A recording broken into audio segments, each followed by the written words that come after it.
My name is Diana, and today we're going to be talking about watering and the importance of watering.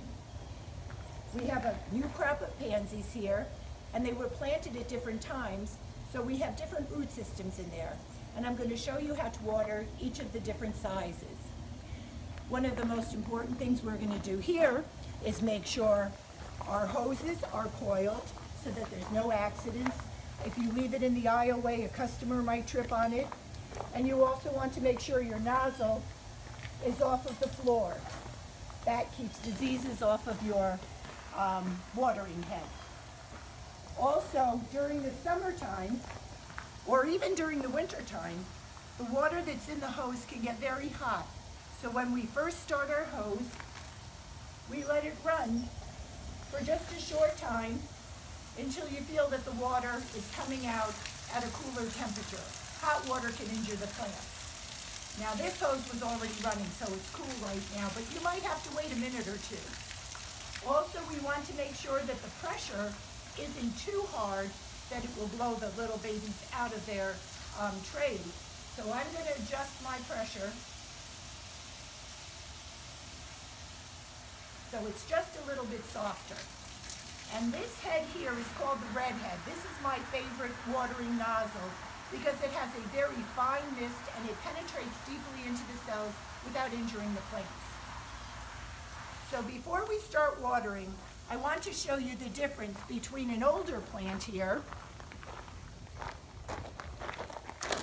These have been in for, about 3 weeks now. And they're a nice size plant. And when we pop them out of their cell, come on little baby, you can see the roots have gone down to the bottom of the pot. So when we water these, we want to make sure we water deeply to get all these roots wet.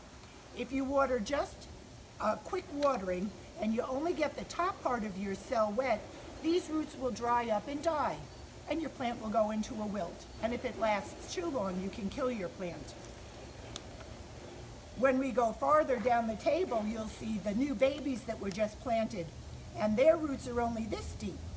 The bottom of the cell is still moist from when we initially planted them because we watered thoroughly.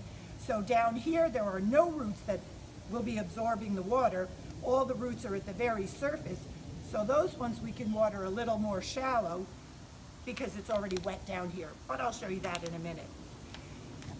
So when we water our plants, it's very important that we're consistent. We start at one end and we go off the table at the other side. We come back, a nice, slow, steady pattern so that every plant is getting the same amount of water. What I don't like to see is when employees are going like this with the hose because you don't know how much water went into each of these cells. One might get a lot of water, one might just get a tiny bit, and the plants are never consistent with the watering. And then you're watering several times a day to keep the ones that you missed before, keeping them wet. So I'm going to get the hose and I'm just going to show you how I water.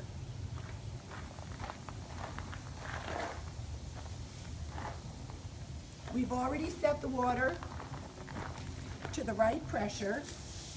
It's a nice soft pressure. And when I start at one end and I just go right down off the table. And then I come back in this direction, right where I left off, and I come off the table. If you don't go off the table, what happens is the very last row stays dry, and I'll see that so often. Now everybody there has gotten a nice thorough drink, but if you're doing like this very last row never gets enough water, and you'll always see that they're stunted, shorter plants, and a lot of times they die because they don't get water. So make sure you go off the table in both directions. And that's how we water the big plants. So now we're going to head down to the little guys.